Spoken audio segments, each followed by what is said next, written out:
Ya estamos aquí. Y ya que hemos venido, no me acuerdo. Vaya laguna grande que he tenido. Laguna Grande de Estaña. Ahora sí, ahora sí.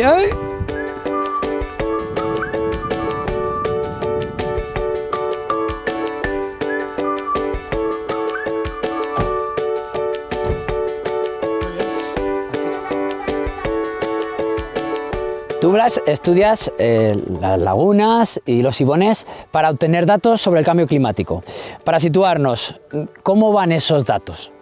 Bueno, los datos que estamos obteniendo ahora, ¿Sí? Por una parte nos muestran lo que está pasando ahora mismo en las últimas décadas y nos enseñan la importancia del cambio climático y la velocidad en la que está cambiando el clima, y por otra parte nos ponen esos datos actuales en el contexto de lo que ha pasado en los últimos siglos o incluso milenios. ¿Y por qué es importante estudiar el agua en las lagunas y los sibones? Bueno, los sibones, el agua y las propiedades de los sibones responden muchísimo a los cambios en el clima.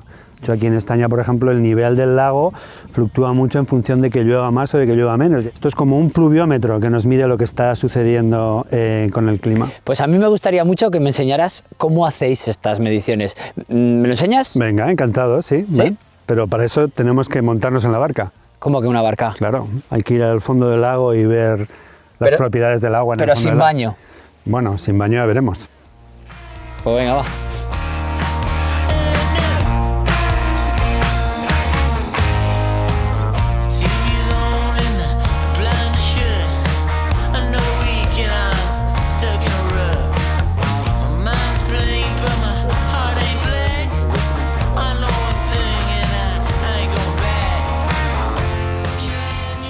Ya estamos en el sitio, aquí es donde tenemos la boya, este es uno de los sitios donde hemos estado trabajando y tomando medidas de temperatura. Vale, si no te importa voy a echar el ancla. Exactamente, porque tenemos que quedarnos aquí, no hay que moverse, entonces... Ahí el ancla. lo tiro. Sí, despacito, muy bien. ¿Cuántos abajo. metros habrá aquí? Pues mira, ahora lo vamos a medir con la sonda que tenemos aquí. Madre mía. Oye, aquí hay muchos metros, ¿eh? Aquí hay muchos metros. Ya está. Mira. Los metros que hay los podemos ver aquí en esta sonda, Sí. 13,3 metros. 13 metros, mira. Y aquí en la boya, ¿qué es lo que hay? Aparte de la boya, Pues ¿no? en la boya hay una cuerda colgada hasta el fondo con un ancla y a distintas profundidades hay colgados unos termómetros. Este es el que está en la parte superficial. Sí, esto es un termómetro. ¿Que está enfermo el lago? Bueno, no está ¿Fiebre? enfermo, pero la temperatura del agua es una muy buena medida de la salud del lago.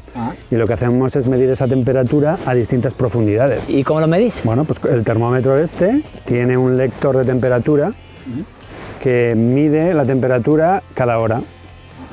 Entonces, esto ha estado midiendo durante los últimos 4 años y lo que hacemos ahora es descargar los datos a través de este lector que está conectado al ordenador.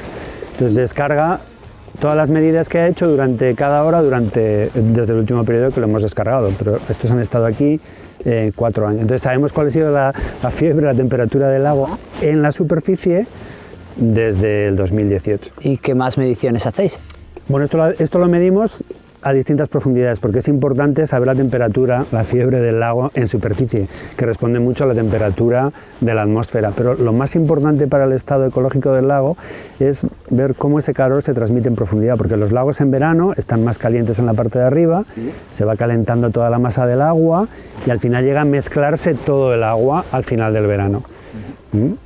Sin embargo, hay un periodo, desde primavera hasta finales del verano, en que la parte de arriba está más caliente y la parte de abajo más fría, y son como dos lagos distintos. El de arriba no se mezcla con el de abajo. Entonces es muy importante cuándo sucede esa mezcla. Entonces, esta medida tan simple de la temperatura es un poco como la fiebre de los humanos. Nos da una idea muy general de cuál es el estado ecológico de los lagos.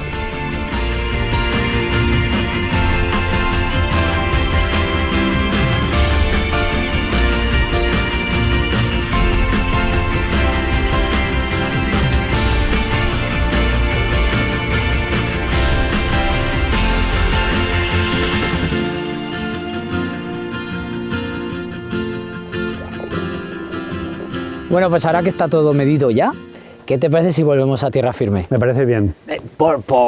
Parece que se está levantando un poco el viento, mejor volvemos cuanto antes. Pues venga, vamos, vamos que nos vamos.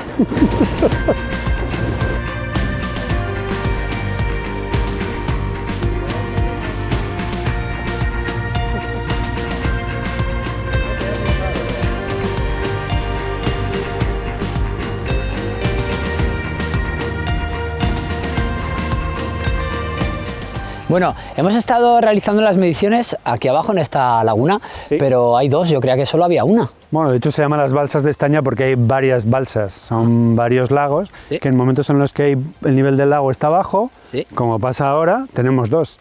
En los momentos en el que el nivel del lago está alto, tenemos realmente solo una. Por eso. Y aparte de aquí de las lagunas, hacéis también investigaciones en los ibones del Pirineo. Trabajamos casi en cualquier lago, laguna o ibón del territorio de Aragón. ¿Y cuál es la información? En casi todos estamos intentando entender el impacto del cambio climático en estos ecosistemas. En el Pirineo es uno, fundamentalmente es el clima el que determina cómo funcionan los ibones. Aquí, sin embargo, es el clima, pero también algo más, también las actividades humanas. Ajá. ¿Cómo cuáles? Pues las actividades humanas, si miras un poco alrededor del paisaje, verás que este es un paisaje muy antropizado, muy utilizado por los humanos. La agricultura, la ganadería, eso hace que aumente la cantidad de sedimentos que van al fondo de estas lagunas, aumenta la cantidad de fertilizantes y eso cambia los ciclos biogeoquímicos. Pero fertilizantes ha habido siempre. Sí, lo que pasa es que los fertilizantes durante la Edad Media eran fertilizantes orgánicos. A partir de 1920 hemos sido capaces de crear nuevos fertilizantes, nitratos sintéticos que han cambiado completamente el ciclo del nitrógeno y además utilizamos muchísimos, de manera que eso es uno de los graves problemas de estos ecosistemas.